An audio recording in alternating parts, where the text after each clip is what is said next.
우리 인생은 목표를 잘 세워야 합니다.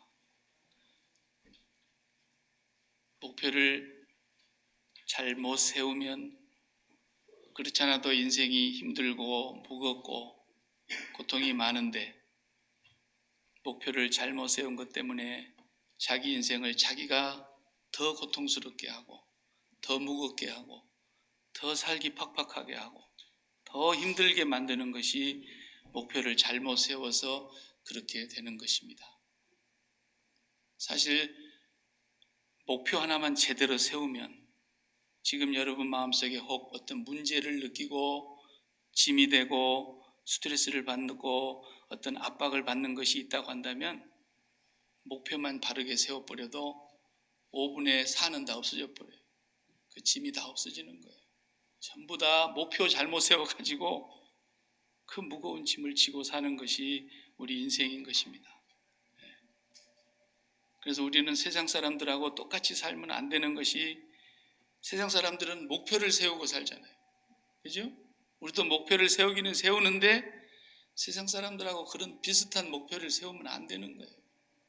성경에서는 그런 목표를 세우고 살라고 한 적이 없습니다.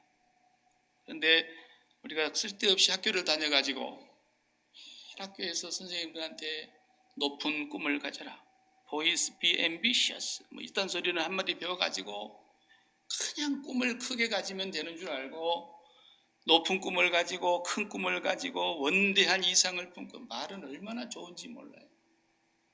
하나님 없는 사람들은 말은 화려합니다. 하나님 없이 사는가 그렇게라도 화려해야지 뭐 달리 방법이 있겠습니까? 하나님 섬기는 사람들은 복잡하지가 않습니다. 매우 심플하고 단순합니다.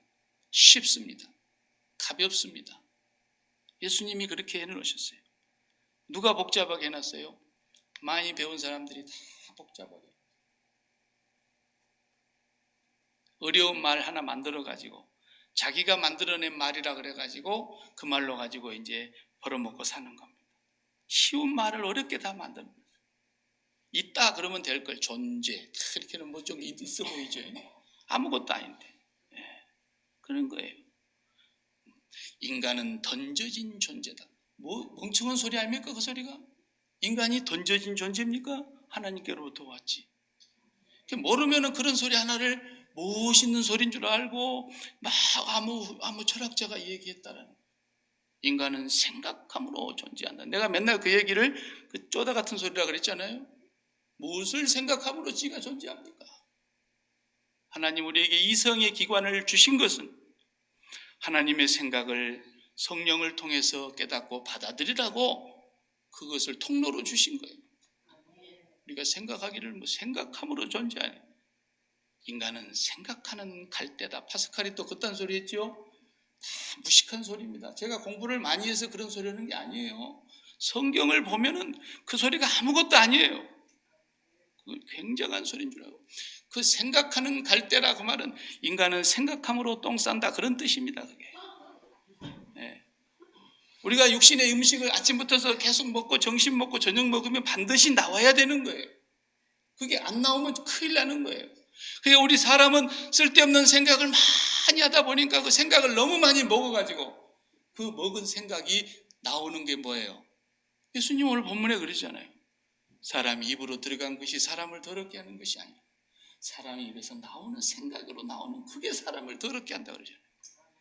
쓸데없는 생각을 너무 많이 집어넣기 때문에 하나님 말씀이 아닌 세상의 가치를 너무 많이 마음의 생각으로 집어넣기 때문에 그 속에서 나오는 것들이 다 똥이다 그 말이에요. 손 안 씻고 먹는 것이 사람을 부정하고 더럽게 만드는 게 아니다라는 거예요. 물론 우리가 손 씻고 일하다가 손 씻고 밥 먹어야죠. 삼집 삼을라 그러는데 하루 종일 더러운 거 만지고 사방의 모든 걸 만졌는데 그냥 삼집 삼하는 사람이 어디 있습니까? 손 씻고 오지요 되게. 더구나 우리 코로나가 창궐 해가지고 손 잘 씻으라고 유치원 교육을 우리가 얼마나 많이 받았습니까? 그런데 지금 예수님이 말씀하시는 얘기는 그 얘기가 아니지 않습니까?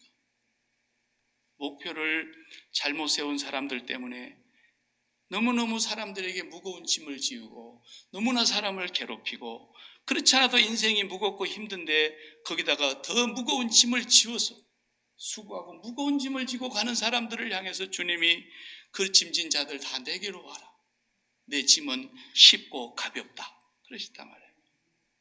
주님도 짐을 지고 가시는데 너무 쉽다라는 거예요. 너무 가볍다라는 거예요. 하나님의 말씀을 모르고 하나님을 알지 못하면 세상의 얘기가 크게 들릴 수밖에 없어요. 무슨 철학자의 얘기가 다인 줄 알아요. 그러나 깊이 들어가 보면 다 무식한 소리였다는 거예요. 하나님을 제대로 알지 못하고 하나님을 만나지 못한 사람들이 혼자 생각해서 만들어낸 것을, 자기가 바빠서 생각해내지 못한 것을 그 사람들 얘기 듣고 이거 멋있다 이렇게 생각하는 거예요. 아무것도 아닌데. 우리 인생이 살기 어려운 이유는 목표가 잘못돼서 그렇다 하는 것을 꼭 알아야 됩니다. 학생이 고등학교까지 다니면서 내가 이제 미국에서 하버드를 가야 되겠다. 목표를 세웠다 이거예요. 그래 하버드에서 요구하는 모집 조건이 있을 거 아니에요. 합격시키는 조건. 그 조건을 먼저 분석해보고 그 분석한 뒤에 내가 어디가 부족한가, 어디가 모자라는가, 내가 꼭 들어가야 되겠는데 어디에서 장애물이 걸림돌이 되겠는가, 모자란 부분은 어디를 내가 보충해야 되겠는가, 과외 선생을 만나고 막 나름대로 구체적인 실천 방안을 세우고 그것을 세우기 위해서 새벽 2시에 일어나고 그러지 말라라는 거예요. 성경은. 그렇게 사는 것이 하나님 뜻대로 사는 것이 아니다라는 거예요. 나는 이제 내 인생에 앞으로 일할 날이 얼마나 남았는가, 내가 그렇다면 내가 노년에 조금 여유 있게 살려면 얼마를 모아야 되겠는가, 그리고 내가 몇 세까지는 얼마를 모으고, 이런 계획 세우지 말라는 거예요. 성경은. 20대 청년 같으면 내가 20대까지는 열심히 학문에 연마해서 실력을 쌓고 내가 이제는 직장을 갖고 30대에 결혼을 해서 40대는 자식을 낳고 50대는 집을 사고 60대는 은퇴하고 70대는 여행 그러지 말라는 거예요. 70대가 무슨 여행을 다니겠습니까? 성경은 그런 인생의 목표를 세우지 말라는 거예요. 근데 우리는 너무나 그것이 유수도 돼가지고 그것이 당연한 줄 알고 그렇게 사는 것이 제일 멋있게 사는 것인 줄 알았지요. 그렇지만은 하나님께서는 그렇게 말씀하시지 않았습니다. 세상에서 목표를 세우는 사람들은 지금 제가 얘기하는 대로 다 그렇게 합니다. 우리도 그렇게 하다가 지금까지 왔습니다. 그렇지만 목표를 세운다고 해서 그걸 이루는 사람이 얼마나 됩니까? 목표를 세웠기 때문에 남들보다 더 잠 못 자야 하고, 목표를 세웠기 때문에 남들보다 더 위에 올라가기 위해서 더 많이 수고해야 되고, 목표를 세웠기 때문에 내가 더 좋은 날을 보기 위해서 더 많이 인내해야 되고, 다 그렇게 살지 않습니까? 그런데 그리스도인들은 그렇게 살지 않아야 된다는 겁니다. 목표를 세우기 전에 먼저 하나님의 백성들은 알아야 할 것이 있습니다. 목표를 세우는 것보다도 더 먼저 알아야 될 것은 내 인생의 길이 내가 정하는 것이 아니다라는 걸 알아야 돼요. 그걸 알고 목표를 세워야지, 목표부터 세워놓고 그것을 이룬다는 것은 하나님과 전혀 상관없는 일반 세상 사람들 누구나 다 그렇게 사는 거예요. 우리는 그걸 본받아서는 안 돼요. 우리가 목표를 세우기 전에 더 중요한 것이 있다라는 거예요. 아브라함이 우리 믿음의 조상 아닙니까? 영적으로는 믿음의 조상이에요. 아브라함이 목표를 세워놓고 살았습니까? 아닙니다. 갈 바를 알지 못하고 갔습니다.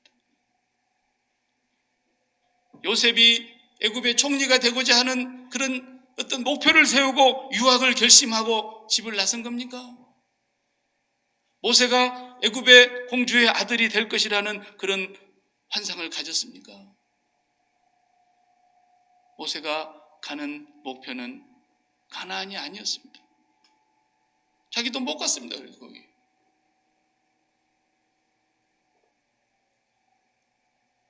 다윗이 나는 이스라엘의 두 번째 임금이라도 돼야 되겠다. 첫 번째를 놓쳤으니까 나이가 어려서요. 내가 두 번째 이스라엘의 왕이 되리라. 그런 꿈을 목표로 세웠냐 이거예요.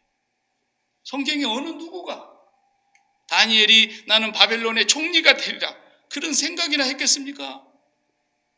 그는 뜻을 정하여 하나님을 절대로 등지지 아니하고 하루에 3번씩 기도하던 그 습관을 좇아서 예루살렘을 향한 쪽에 창문을 열어놓고 사자굴에 들어간다는 그 왕의 특명이 이미 발효된 줄 알면서도 그는 하나님 한 분을 그렇게 섬겼던 것입니다.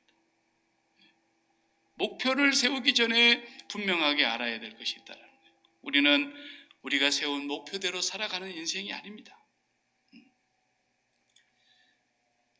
저도 여러분도 다 미국으로 가야 되겠다 그런 생각을 하고 왔는지 모르겠습니다만, 저도 1999년도에 미국에 와서 주 안에서 형제된 자들을, 또 우리 선배 목사님들, 그리고 또 친척들을 이렇게 만나보았습니다. 쭉 한번 둘러보고 머리털 나고 처음 왔으니까 미국 사람들은 어떻게 사나, 하나님 복받은 나라라는데 어떻게 살겠나 돌아다니고, 저 동쪽에서부터 서쪽까지 웬만한 데를 이렇게 아는 집을 통해서 이렇게 다녀보았습니다. 하룻밤씩 자면서. 그랬더니 어느 곳에 가니까 목사님 우리 동네에서 목회하면 좋겠습니다 이런 분도 있더라고요. 한 70, 80세 어르신인데 주먹공장을 하시는 분이세요. 태권도 도장. 그분은 주먹공장이라 그러더라고요. 뭐 하십니까? 그러니까 주먹공장 합니다. 토요일하고 일요일은 아무것도 안 하고 이 넓은 태권도장이 다 텅 비어 있는데 목사님 여기 와서 우리 개척합시다 막 저보고 그러죠. 내가 기도를 해보겠습니다. 그리고 이제 그런데 하나님 캐나다로 어떻게 길을 여셔서 또 그리 갔습니다. 그리고 또 하나님께서, 저는 무슨 목표를 세우고 다녀본 적이 없습니다. 내가 반드시 이 교회를 가리라 이런 목표를 세워본 적이 없다니까. 아직까지 여기가 10번째인데 항상 그냥 하나님이 인도하시는 길로 가려고 언제나 마음을 낮추고만 있으면 하나님이 인도하시는 것을 경험하게 됩니다. 누구하고 이렇게 막 이력서를 내가지고 여러 사람이 왔다는데 그 중에서 내가 꼭 거기 들어가야 되겠으니까 청빙 위원장님 저를 좀 꼭 기억해 주시기 바랍니다. 그래 본 적도 없고, 이번에 우리 교회 우리 시찰에 이제 목사님 한 분이 한국으로 가시게 되는데, 참 제가 아끼는 후배고 참 사랑하는 목사님인데 우리 시찰에서 있다가 한국 교회에서 청빙을 받아서 가시게 됐습니다. 그래서 제가 늘 그 목사님 위해서 기도하고 있습니다. 교인 수가 12,000명입니다. 놀래도 안 해. 그렇게 큰 교회의 담임 목사님으로 우리 시찰에서 목사님이 가시게 되니까 얼마나 감사합니까? 남부 지역에서는 가장 큰 교회입니다. 그래 하나님께서 이 종을 보내는 뜻이 있겠구나. 그래 기도하고, 적어도 그런 교회에 청빙 이렇게 하게 되면 수백 명이 오거든요. 수백 명이 와요. 그 중에 우리 노예, 우리 시찰에 있는 한 목사님이 다 이렇게 결정이 됐으니까 얼마나 감사합니까? 하나님 뜻이 계셨다라는 거예요. 하나님의 계획이 있다라는 거예요. 그 양반은 제가 알지만 내가 반드시 그 교회를 가리라 꿈도 안 꿨습니다. 신청서도 내지를 않았다 그랬다. 저한테 제일 먼저 연락이 왔어요. 목사님, 이게 웬일인지 모르겠습니다. 저는 신청서 내지 않고 있었는데 어떤 분이 연락이 와서 목사님 한번 신청서를 내주시면 좋겠습니다. 그래서 그냥 순종하고 냈대요. 저희가 어느 날 갑자기 결정이 돼버린 거예요. 사람의 길은 사람에게 있지 않습니다. 에레미야 10장 23절에 에레미야가 하신 말씀을 들어보시기 바랍니다. 여호와여, 내가 알거니와 인생의 길이 자기에게 있지 아니하니 걸음을 지도함이 걷는 자에게 있지 아니함이니이다 그랬어요. 인생의 길이 걷는 자에게 있지 않다, 나한테 있지 않다라는 거예요.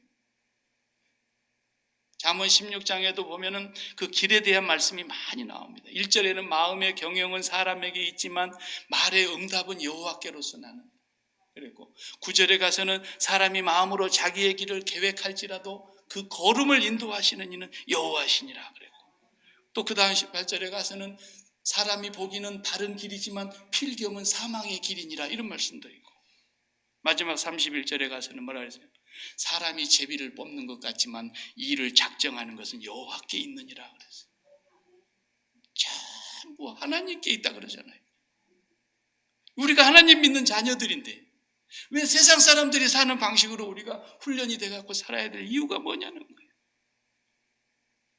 그들이 그렇게 목표를 구체적으로 세우고 실천 강령을 세우고 피와 땀을 쏟고 인내하고 고통을 극복하고 시련을 이겨내는 그런 피투쟁을 하면서 살아가는 사람도 있는가 하면은 저 사람은 우리처럼 그렇게 힘 안 쓰고 사는 것 같은데 어떻게 저렇게 쉽게 사나 인생을.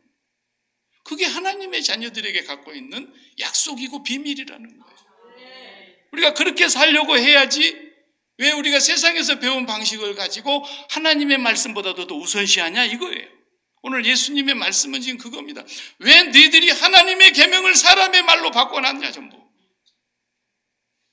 왜 너희들이 하나님의 말씀을 무시하고 사람의 전통을 중요시 여기느냐라는 거예요. 바리새인들과 서기관들과 율법학자들이 하나님 말씀 연구하고 그것을 분석하고 해석해가지고 더 잘 섬겨보겠다고 규정을 만들어 놨는데 그 규정을 예수님 뭐라 그러십니까? 왜 너희들이 하나님의 계명을 사람의 말로 바꾸고 사람의 전통을 하나님의 말씀보다도 더 중요하게 여기느냐? 그 이유가 뭐냐 그랬어요. 8절에 그 이유가 뭐 때문에 그랬어요? 이사야가 그 너희들의 그런 행실을 잘 예언하였도다. 8절에 뭐라 그랬습니까?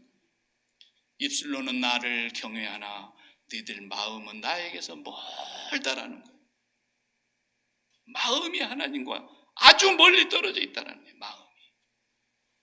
이것이 문제다라는 거예요. 마음이 하나님과 멀리 떨어져 있는 사람이 아무리 좋은 계명을, 좋은 규정을, 좋은 법을, 좋은 계획을, 좋은 목표를 아무리 세워도 하나님은 아니다라는 거예요. 아니다. 원인이 다른 데 있는 것이 아니라 멀리 하나님과 떨어져 있는 마음 때문이라는 것을 말씀하고 있어요. 시편 75편에 다윗이 이렇게 말합니다. 무릇 높이는 일이 동쪽에서나 서쪽에서나 남쪽에서나 북쪽으로 말미암지 아니하고 오직 재판장이신 여호와께로 말미암느니라. 사람을 높이는 것도 하나님, 낮추는 것도 하나님, 살리는 것도 하나님, 죽이시는 이도 하나님. 몸만 죽이는 자들을 두려워하지 마라. 몸과 영혼까지 지옥에 멸하는 자를 두려워해라. 그분이 하나님이시다. 하나님은 우리의 성공도 실패도 흥한 것도 망하는 것도 하나님이 지고 계신다라는 거예요. 근데 왜 네가 목표를 세우냐라는 거예요. 우리는 그것이 잘못됐다는 걸 분명히 알아야 됩니다. 이사야 선지자를 통해서도 말씀했지 않습니까? 내 길은 너희의 길과 달라. 내 생각은 너희의 생각과 달라. 얼만큼 다르냐? 하늘이 땅보다도 높은 같이 내 생각은 너희 생각보다 높으며 내 길은 너희 길보다 높다. 분명히 그러시죠. 그런 하나님을 우리가 아버지로 모시고 있는데 왜 내가 목표를 세운다고 난리를 치냐 이거예요. 그래서 오늘 우리는 이 말씀을 통해서 우리가 내 인생 영원한 하나의 목표, 그걸 바르게 세우면 된다는 거예요. 내 인생은 하나의 목표밖에 없어요. 하나의 목표. 그것만이 우리의 할 일이라는 겁니다. 1절을 보면은 예루살렘으로부터서 바리새인들이 파견을 나왔어. 파견을. 왜 파견 나왔겠어요? 가서 예수라는 그 작자를 조사해오라 말이에요. 젊은 놈이 말이야 하나님의 말씀을 함부로 이상하게 가르친다는데, 그러면서 그 사람들은 예수를 우습게 알았어요. 한낱 그냥 나사렛에서 자란 청년으로 알았고 인간으로서 자기들보다도 한참 밑에 있는 철딱선이 없는 한 젊은이로, 버리장머리 없는 젊은이로 알았다. 그러니까 조사해가지고 낱낱이 조사해오라고 예루살렘으로부터서 파견 나온 사람들이에요. 그러니까 이제 조사하는 거야. 이게 보고 다니는데 예수님의 제자들이 딱 걸렸어요. 몇몇 사람이 밥을 먹는데 손을 안 씻고 밥을 먹는 거야. 이 팬데믹에 말이야. 손을 안 씻고 밥을 먹으니까 옳거니 이거 봐라.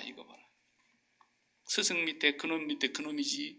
그러니까 저것들을 보면 그 스승을 안다는 거지. 그래가지고 그걸 또 따졌어요.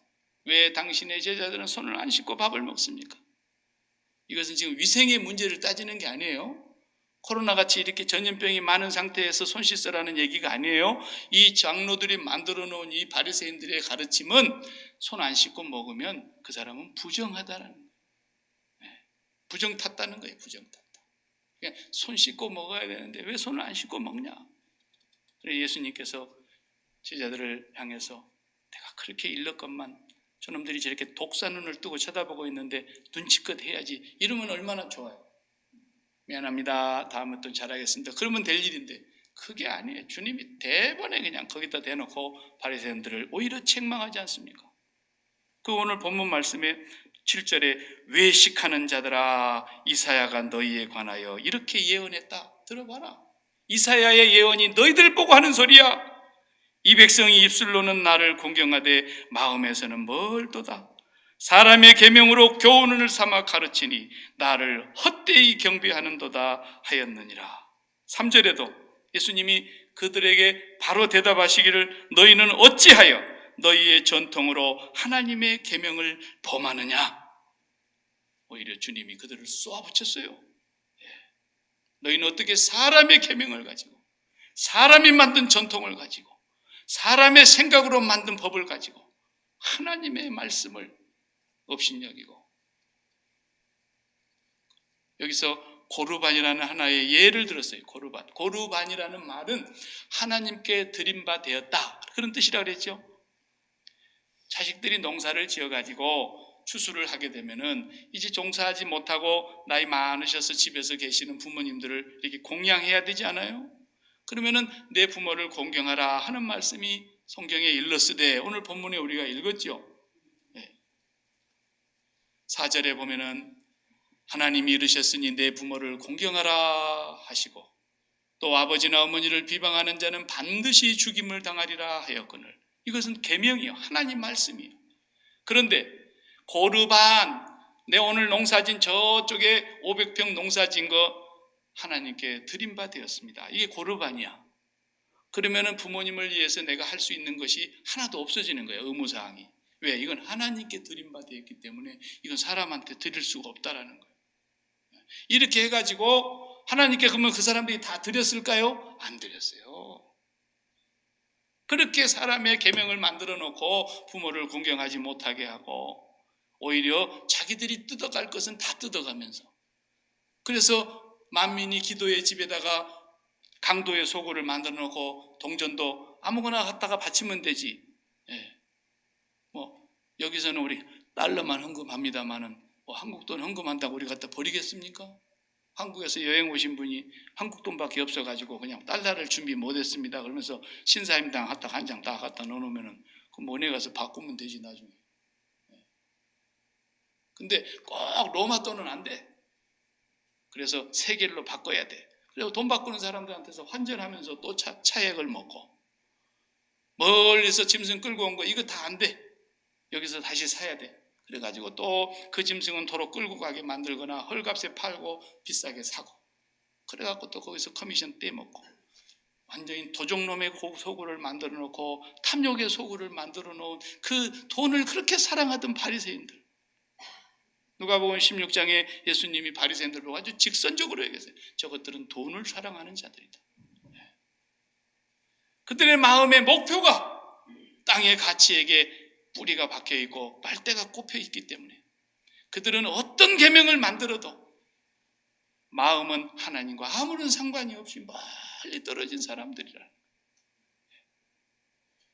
오직 그들은 입술만 살아있는 사람들이라고. 안식일을 거룩하게 지키라 하는 십계명이 있습니다. 근데 그걸 또 거룩이라는 두 글자를 어떻게 지켜야 거룩하게 지키는 거냐고 또 사람이 전통을 만들었습니다. 그래서 안식일 날은 얼마 이상은 걸어가면 안 돼.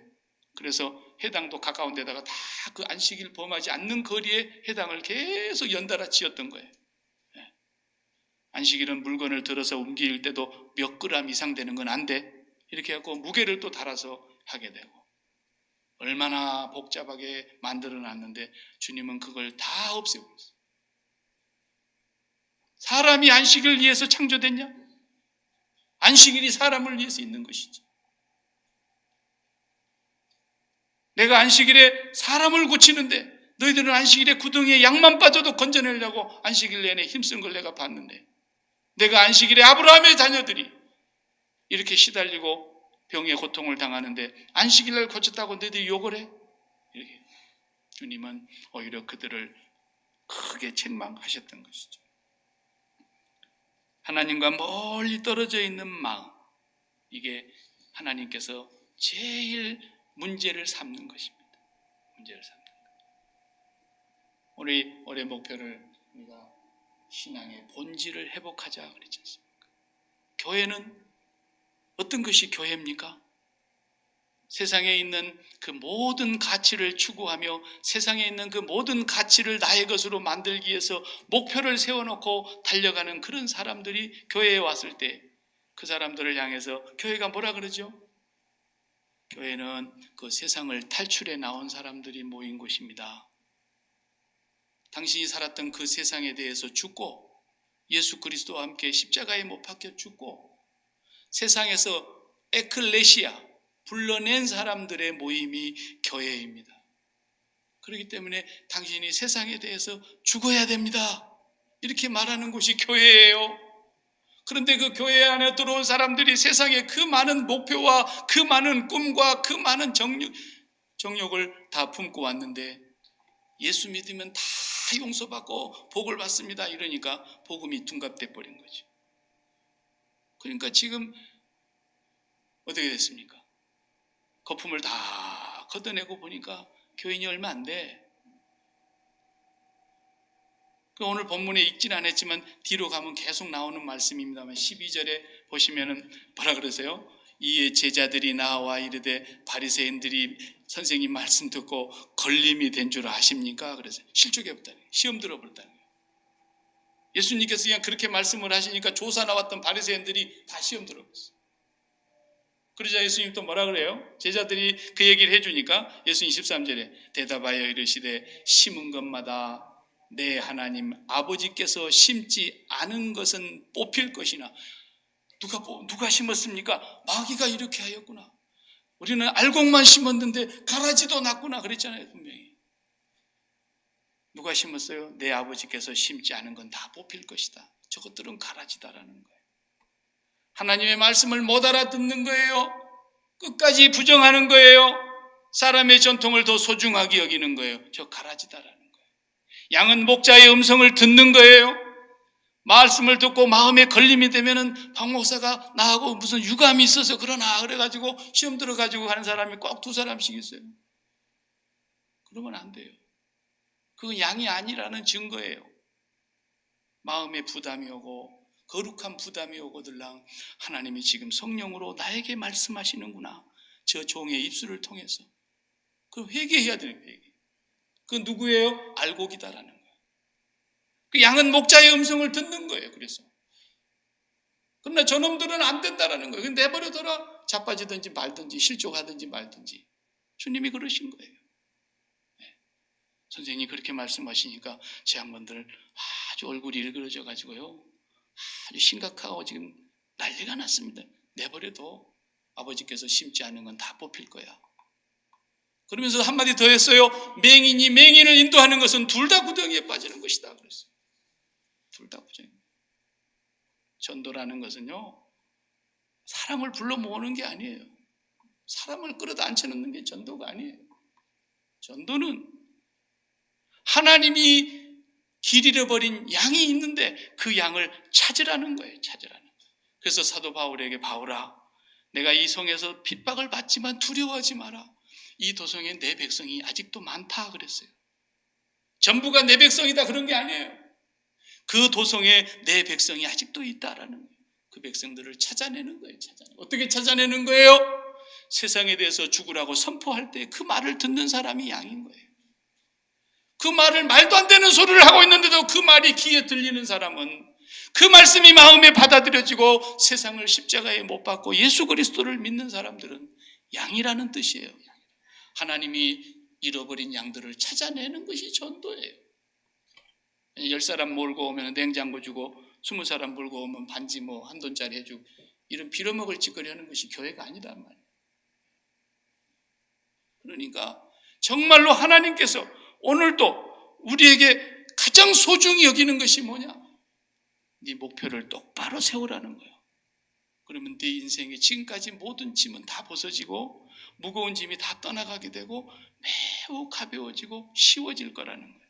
왜? 주님이 짐을 다 해결해 버렸기 때문에. 내 멍에를 메고 내게 배우라. 내 짐은 쉽고 가벼움이니라 그랬다. 예수님을 통해서 우리가 목표를 분명하게 세워야 되는 것입니다. 교회가 목표를 세울 때 금년의 목표는 예배당을 건축합시다. 이렇게 이제 목표를 세워놓으면 난리가 나요. 모든 사람들이 기도할 때도 예배당을 건축하달라고, 예배당을 건축하게 해달라고, 예배당 건축하란 말도 아니죠. 교회를 건축하게 해달라고, 교회를 건축해달라고. 교회가 어딘지도 모르고 교회를 건축해달라고 계속 그러는 거예요. 또 성전을 건축해달라고 막 이렇게 하죠. 그럼 또 목사는 어떻게 해야 돼요? 설교가 그저 금년에는 예산이 20% 이상은 올라와야 예배당을 짓는데 어쨌든 하여튼 될 것 같으니까 그저 설교가 말씀이 어디로 가겠어요? 여러분 하늘의 보물을 쌓으시기 바랍니다. 그러면서 이제 굉장히 그쪽으로 강조하게 되는 거예요. 그리고 여러분이 쌓는 그것으로 하나님의 나라는 지금도 집이 지어져 가고 있습니다. 이런 괴상한 또 이론이 나오는 거예요. 어떤 사람 천국에 가봤더니 땅에서 올려주는 것이 없어가지고 내 집은 그냥 텅 비었더라는 그딴 소리를 하고 있더라고요. 마귀를 만나고 온 거예요. 아니 하나님이 지을 것이 없어서 우리가 올려준 것 갖고 집 지어요? 네? 어디 성경에 그런 얘기가 있습니까?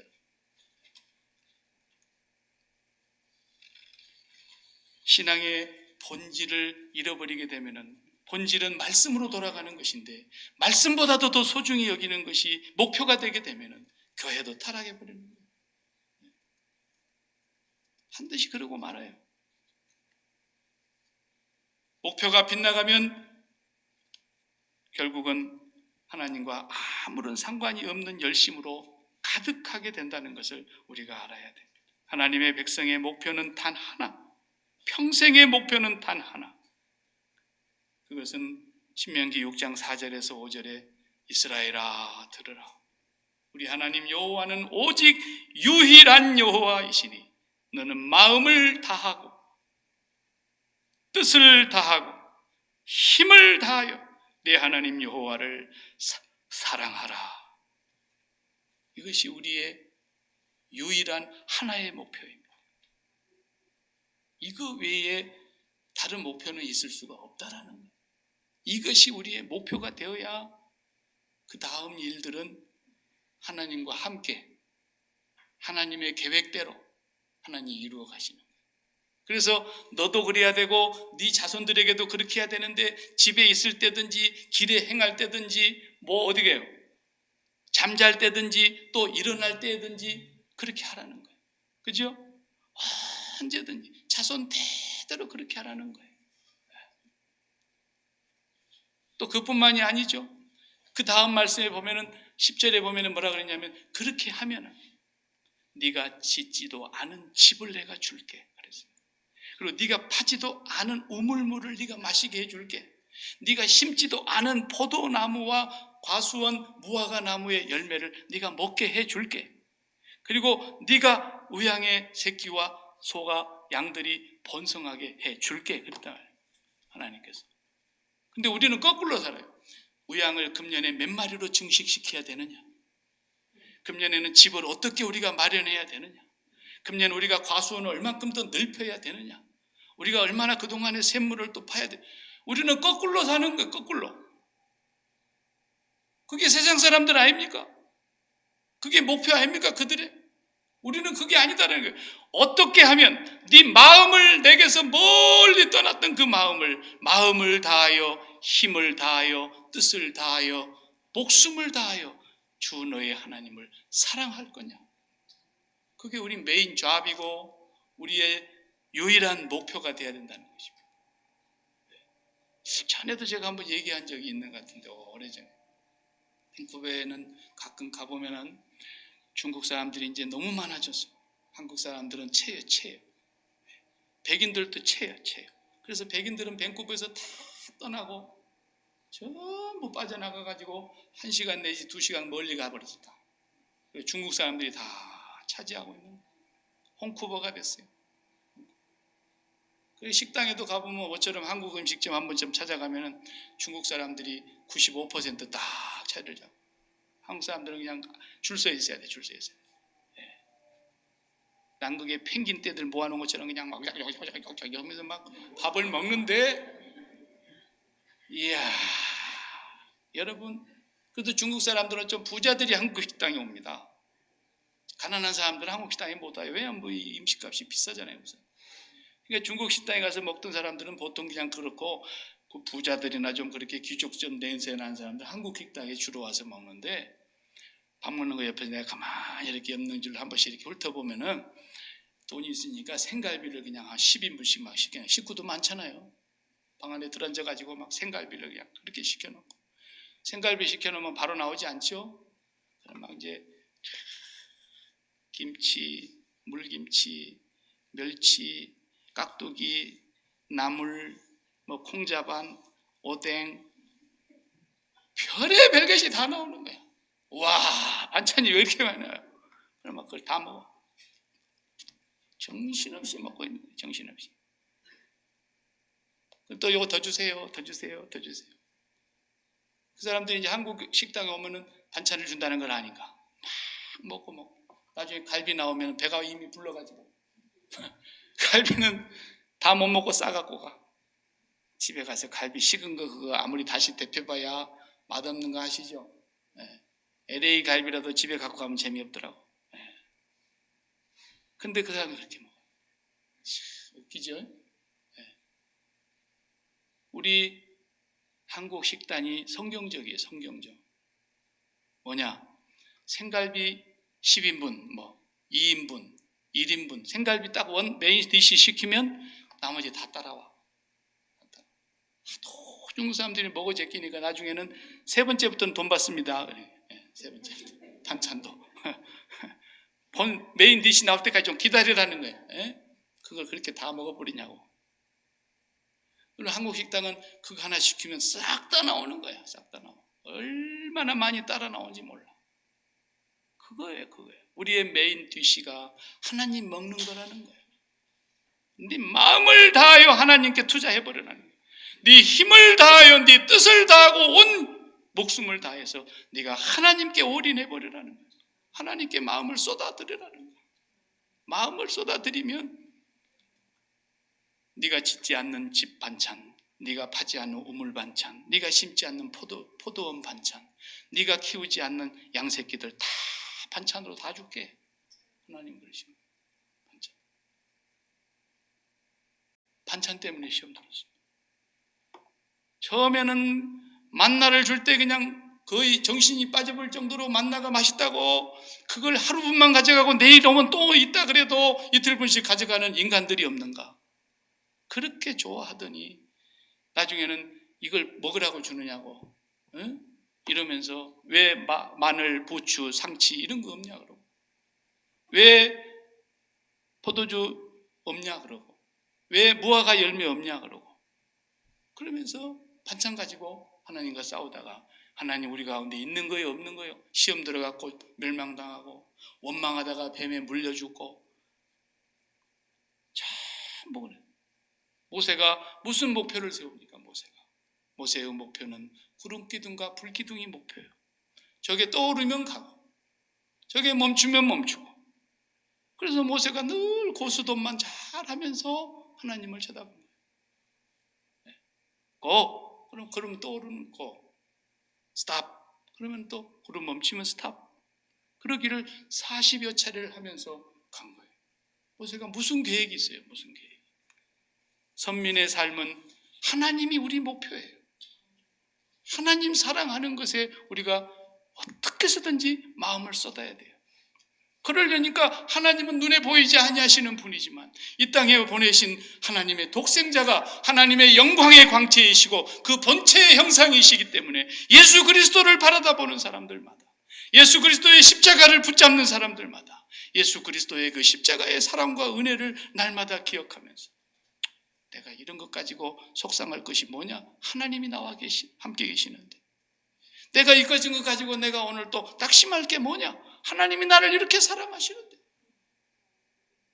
내 본전이 얼마나 내가 더러운 죄인이고 내가 얼마나 하나님 앞에서 흉악한 죄인이고 하나님 앞에서 내가 얼마나 용서받지 못할 죄를 많이 지은 사람인데 하나님 나를 아무것도 묻지 않으시고 예수 그리스도께 나의 모든 죄값을 다 담당시키셨어요. 그 크신 하나님의 사랑으로 나를 사랑해서 자기 아들을 아끼지 아니하시고 나에게 주신 그분을 나에게 뭐가 아깝다고 나를 안 좋게 하시겠느냐. 날마다 하나님을 우리가 바라다 보려고 하면 예수님을 통과하는 거예요. 그래서 주님의 십자가에서 내 마음의 목표가 다 죽는 겁니다. 내 마음의 목표가 죽어야 그래 하나님이 성령으로 말미암아 내게 현실로 느껴지기 시작하는 거예요. 하나님이 현실이 돼야 돼. 하나님. 내 목표가 거기에서 실패하면 여러분 아무것도 아닙니다. 아무것도 아니에요. 그 우스갯소리 있지 않습니까? 할머니가 경상도 할머니인데 택시를 딱 탔는데 한참 어디 갑시다. 그러니까 기사가 쫙 태워 갔는데 다 목적지에서 할머니 다 왔습니다. 얼마요? 그러니까 8,000원입니다. 8,000원을 딱 줄 줄 알았더니 그냥 2,400원을 딱 까고 주는 거예요. 5,600원만 딱 주면서 아니 할머니 8,000원이라니까요. 그랬더니 이 사람아 내가 아까 분명히 탈 때 2,400원은 거기 써져 있는 걸 봤는데 무슨 소리 하고 있느냐고 내가 할머니라고 그냥 나를 속여 먹으려고 그러느냐고 기본 요금이 2,400부터 시작하는 건데 할머니가 그렇게 했다는 거예요. 여러분 택시를 타면은 운전기사가 반드시 뭐라 그래요? 어디로 모실까요? 그러죠. 어디로 모실까요? 안 하고 그냥 무조건 가는 기사 봤어요? 한 사람도 없어요. 어디 갑시다 먼저 얘기를 하든지 아니면 말 안 하고 있으면 손님 어디로 가시렵니까? 라고 묻든지 목적지를 알아야 할 거 아닙니까? 그러면 하나님이 우리의 운전기사이시라면 하나님이 우리의 길을 인도해 가시는 분인데 나는 뭐요? 내가 손님입니까? 우리가 손님이면 하나님 보고 어디 갑시다. 그럼 하나님이 내 가자는 대로 가는 겁니까? 하나님이 그런 우리 택시 운전기사입니까? 아니죠. 우리가 그런 괴리가 있는 삶을 살았다 이거예요. 내가 목적지를 정해놓고 내가 가자는 대로 하나님이 가신다면 하나님은 내가 고용하는 운전기사고 내가 손님 아닙니까? 내가 왕 아닙니까? 그게 아니다라는 거예요. 우리는 손님도 아니고 우리가 직접 운전하는 운전기사도 아니고 우리는 택시입니다. 택시. 그리스도인은 택시예요. 하나님을 부리는 손님이 아니라 그러니까 하나님께서 운전해 가시면 나는 택시요. 택시. 운전하는 대로 가는 거예요. 인생의 길이 우리에게 있지 아니하는 거예요. 그래서 예수 믿는 사람은 그래서 살아도 주를 위해서 가는 거고 죽어도 주를 위해서 가는 거예요. 우리의 가는 목표가 하나님의 나라인데 일찍 가면 어떻고 나중 가면 어떻냐라는 거예요. 가는 곳이 그곳인데 이 세상이 전부일 것 같으면요 무조건 어떻게든지 오래 살아야죠. 그래서 사도 바울은 살아도 주를 위하여 사는 거고 죽어도 주를 위하여 죽는 거고 살든지 죽든지 그저 내 몸뚱아리는 택시다 이거예요. 그러니까 주님을 존귀케 하면 된다라는 거예요. 그래서 우리는 나귀 새끼요, 나귀 새끼. 주님을 등에 태우고 가는. 우리가 목표를 세우고 우리가 몸부림치면서 가는 것이 아니라는 것입니다. 저와 여러분은 오늘 또 지금 내가 어떤 목표를 가지고 있는가 깊이 생각해 보시면서 그 목표가 하나님이 주신 목표인가 생각해 보세요. 여러분 마음속에 하나님을 마음을 다하고 힘을 다하고 뜻을 다하여 사랑하지 않고 있는데 그 목표를 세운들 무슨 소용이 있냐 말이에요. 어떤 사람의 길은 사람이 보기에는 바르지만 그 대통령 된 사람도 있고 또 자기 분야에서 최고 가는 사람도 있고 그것이 다 목표를 달성한 것이라고 세상 사람들은 그것을 바른 길이라고 인정하지만 필경은 사망의 길이라는 것입니다. 사망의 길. 왜? 하나님이 인도해 가시는 길이 아니기 때문에. 하나님과 상관없는 길이 있을 수 있기 때문에. 하나님과 상관이 없는 길은 목표를 달성했어도 사망의 길이라는 거예요. 저와 여러분은 가정이 있지만 가정을 지키기 위해서 우리가 사는 거 아닙니다. 자녀가 있지만 우리가 자녀를 행복하기 위해서 우리가 사는 게 아니에요. 우리의 직장이 있지만 그 직장을 위해서 우리가 사는 것도 아니고, 우리가 건강을 지켜야 되지만 건강을 위해서 사는 것도 아니에요. 우리가 노후가 다가오지만 우리는 노후를 대비를 해서 사는 것도 아니에요. 우리가 사는 것은 오직 하나님 한 분을 온 마음을 다해 사랑하기 위해서 사는 거예요. 그러면 나머지는 반찬이다라는 거예요. 네가 하나님을 메인 디시로 주문해서 메인 디시 그걸 먹는데 네가 올인해서 네 인생을 다 투자해봐라. 네 마음을 거기에 다 쏟아봐라. 그러면 네가 원치 아니해도, 네가 구하지 아니해도 있어야 될 것을 아시는 하나님이 반찬을 다 준비하시겠다는 것입니다. 그게 예수 믿는 거 아닙니까? 그렇기 때문에 우리가 주님과 함께 그렇게 살아가는 가운데서 수고하는 것은 기쁨이 되는 거예요. 감격이 있는 거예요. 그리고 내가 이렇게 수고하는 것 자체가 은혜가 되는 거예요. 내가 하나님과 함께 일하는 행복이 있는 거예요. 그것이 스트레스도 아니고, 그것이 내가 이루어야 될 목표가 아니기 때문에 짐도 아니고, 하나님께서 나를 태우고 가시는데, 나를 끌고 가시는데, 하나님과 함께 가는 그 삶은 항상 즐거운 거예요. 그래서 여러분이 맛있는 음식을 먹는다 해도 기분 나쁜 사람하고 같이 앞에서 먹어봐요. 아이고, 안 먹고 말지. 그냥 누룽지 한 그릇을 먹어도 기분 좋은 사람하고 먹어봐.